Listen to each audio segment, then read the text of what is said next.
E andando junto do mar da Galileia, ele viu Simão e André, seu irmão, os quais lançavam a rede ao mar, pois eles eram pescadores.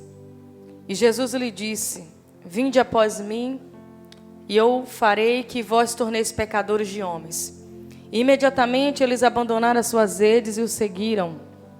E ele, indo um pouco adiante, viu Tiago, filho de Zebedeu, e João, seu irmão, que também estavam no barco consertando as suas redes. E imediatamente ele os chamou, e eles, deixando seu pai Zebedeu no barco com os servos assalariados, o seguiram. Glória a Deus. O Evangelho de Marcos, ele vai retratar o chamado que Jesus ele tem com os discípulos. É quando Jesus ele convoca os seus discípulos, homens para serem os seus discípulos. Nas palavras de Jesus, ele sempre vai afirmar que o reino dos céus, ele não é comida e nem bebida. O reino do céu, ele é feito de relacionamento do homem para com o seu Criador. Por quê? Porque toda criatura é dependente do seu Criador.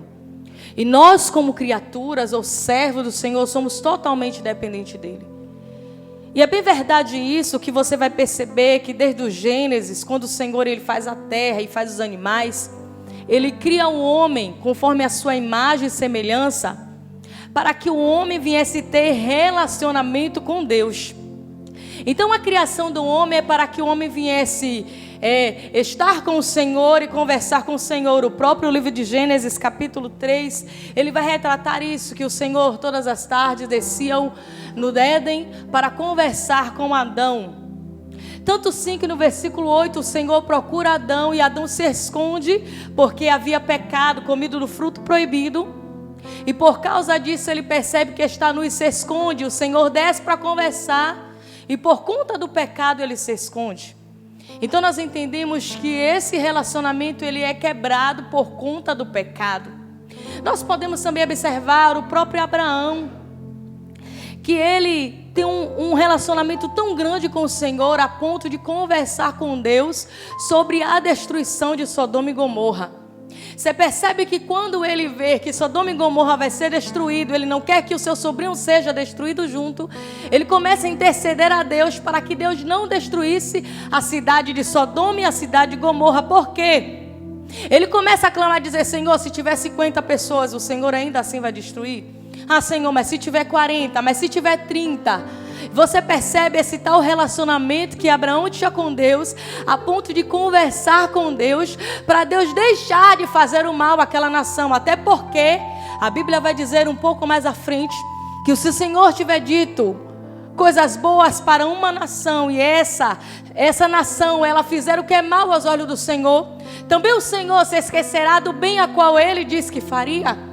Ou se ele disser mal a uma nação e ela se arrepender dos seus caminhos e se converter, então o Senhor também se arrependerá do mal que faria. Então Abraão começa a clamar: Senhor, não destrua. Se tiver pessoas justas, não destrua. A sua intimidade era tanta com o Senhor, que ele acaba conversando com Deus, se era ou não para destruir aquela nação. Então começamos a perceber que quando entramos, ou quando anseiamos, ou quando queremos também ter esse reino dentro de nós, entramos por uma única porta que é acessível, que a porta ela é Jesus. Para você ter acesso ao reino dos céus, ou para você galgar o reino dos céus, você precisa entrar por essa porta que ela é estreita, e caminhar por esse caminho também que é estreito. E essa porta que é estreita, que é Jesus, ela vai te levar, aleluia, a conhecer, a ter intimidade com o seu Criador, com o seu Deus. E quando nós conhecemos essa porta, e quando nós passamos por essa porta, nós começamos a ser transformados no nosso interior, e é algo que é de dentro para fora. O que as pessoas muitas vezes trocam, ou o que elas muitas vezes não entendem, é que às vezes elas querem ser transformadas por fora. Ela quer que a sua vida por fora, o seu modo de vestir por fora, as coisas por fora, seja mudado, contanto que o seu interior continue o mesmo. E não é essa a proposta de Jesus. Para você entrar pela porta e caminhar por esse caminho, a sua transformação é de dentro para fora. É de dentro para fora que o Senhor, Ele quer mudar o nosso caráter, mudar os nossos pensamentos, quer mudar a nossa maneira de pensar. Ele quer transformar a nossa vida, é de dentro para fora. É de dentro para fora que o Senhor, Ele quer mostrar, aleluia, para as outras pessoas o quanto mais você se aproxima do Senhor, o quanto mais você se parece com Ele. E você pode até pensar em dizer, mas como eu, uma pessoa tão pecadora, mas como eu, uma pessoa tão infiel, posso me parecer com o Senhor? É porque assim, quanto mais você se afasta do pecado, mais você se aproxima de Deus. Mas quanto mais você está próximo do pecado, mais você se afasta de Deus. Eu já falei sobre o Éden. Quanto mais Adão estava na sua forma pura, ele estava próximo do Senhor com totalidade. Mas o pecado, ele quebra esse elo, ele nos afasta da nossa intimidade, do nosso relacionamento, do nosso compromisso, da nossa vida com o Senhor. O processo de crescimento da vida espiritual do crente, ou o processo de transformação do crente, ele começa a se manifestar através da presença do Espírito Santo de Deus que é dentro de você. O Espírito Santo de Deus trata com você por dentro, ele se manifesta na sua vida tratando com o seu interior. Isso começa a ser transmitido também para as outras pessoas, porque as pessoas que lhe conheciam lá atrás começam a ver como Deus, ele mudou a sua vida, ou o que Deus, ele fez na sua vida. Esse texto que nós lemos, nós vimos como o Senhor, Jesus, ele chama os discípulos. E quando Jesus chama os seus 12 discípulos, ele chama 12 homens cheios de perfeições, cheios de pecados, cheios de interrogações, e talvez cheios de religiosidade. Talvez as pessoas que Jesus chama eram as pessoas que entendiam muito da vida, ou quem sabe achava que entendia muito da vida. Mas Jesus chama aqueles homens para estar perto dele por um propósito. Porque quanto mais eles estivessem perto de Jesus, eles iam seguir os passos de Jesus. E quanto mais aqueles homens estivessem ao lado de Jesus, eles iam entender o plano que Jesus veio, ou o propósito que Jesus veio fazer, enquanto o tempo ele estivesse aqui. Dessa forma, aqueles discípulos seriam treinados em todos os seus aspectos e de todas as formas. E eu quero dizer uma coisa para a igreja nessa noite. Jesus, ele não nos chama para vir para a igreja, sentar num banco e dizer que eu sou crente. Jesus, ele não nos chama simplesmente para você exercer um cargo na casa do Senhor. Ele não nos chama para ter títulos na igreja. Ele lhe chama para você conhecer Ele, para você ser parecido com Ele, para que as pessoas vejam Cristo em você ou na igreja. Jesus convida as pessoas para ser seus íntimos, para estar com Ele, porque caminhar com Jesus não é nada fácil. Estar próximo de Jesus não é nada fácil. Olha o que Jesus disse para os discípulos: quer me seguir? Larga tudo. Larga a sua vida. Alguns eram pescadores. Larga a sua profissão e vem me seguir. Muitas vezes é difícil largar tudo para servir a Jesus, porque as coisas deste mundo atraem as pessoas. Porque as coisas deste século atraem as pessoas. E largar tudo, nem todo mundo quer. Porque largar tudo dói. Porque largar tudo tem resistência. Porque largar o seu modo de pensar, que você acha que é o correto, e muitas vezes não é. É difícil. Sabe aquelas pessoas que dizem assim: eu aprendi assim desde criança, eu acho que eu tenho que levar isso pro resto da vida. E quando você chega na casa do Senhor e começa a caminhar com Jesus, ser íntimo de Jesus, Jesus começa a lhe mostrar que o seu pensamento não é o correto, não é o certo, e você precisa desconstruir para construir de novo. Essa é uma parte difícil, porque largar tudo para servir a Jesus, largar aquelas coisas que você fazia no mundo, como se diz por aí, aqueles bode que você fazia, Largar aquelas 2 namoradas que você tinha para servir a Jesus? Largar aqueles gatos de água e luz que você fazia na sua casa? Ei, às vezes é difícil. Porque largar tudo para servir a Jesus e caminhar com Jesus, você precisa largar a bagagem. Largar aquilo que não agrada ao Senhor, largar o pecado, largar a mentira, ei, largar o engano. Sabe o que é que o dicionário vai falar sobre ser íntimo? Ele vai dizer assim: interior e profundo, que existe no âmago do nosso ser, ou que tem uma afeição muito forte. Você pode ter vários colegas, ou vários amigos, mas quase nenhum é íntimo. Poucas pessoas são íntimos seu, de você contar detalhes da sua vida, de contar aquilo que está lá no seu interior. É poucos. Talvez você que está aqui sentado nem tenha. Porque intimidade, quando você falamos de intimidade, nós falamos de desvendar aquilo que está oculto aqui dentro. Falamos que quando temos intimidade não tem restrições, não tem cortinas, não tem bloqueio para ser acessível. É isso que é intimidade. É a pessoa ser íntimo seu, ser totalmente acessível a você. Sabe o que acontece quando se tem intimidade? A pessoa é totalmente flexível a ouvir o outro. É totalmente flexível a entender o que o outro quer, ou até mesmo mudar pela outra pessoa. E quando nós temos intimidade com o Senhor, e quando nós queremos intimidade com Jesus, algumas coisas começam a acontecer em nossas vidas para termos intimidade. Uma das coisas que muda totalmente, ou que é necessário para ser íntimo de uma pessoa, é reconhecer a sua voz. Esses dias eu estava vindo para a igreja, domingo. Eu falei com a irmã no caminho e comecei a caminhar. E do nada parou uma pessoa na minha frente, de moto, com capacete na mão, e virou para mim e apontou o capacete. Eu digo: Jesus, vou ser roubada agora, vou correr. Eu olhei, não é Hilbert nem Hilbert, está muito branco. Quem é esse homem? E ele falou: pastora, quer uma carona? Eu reconheci a voz.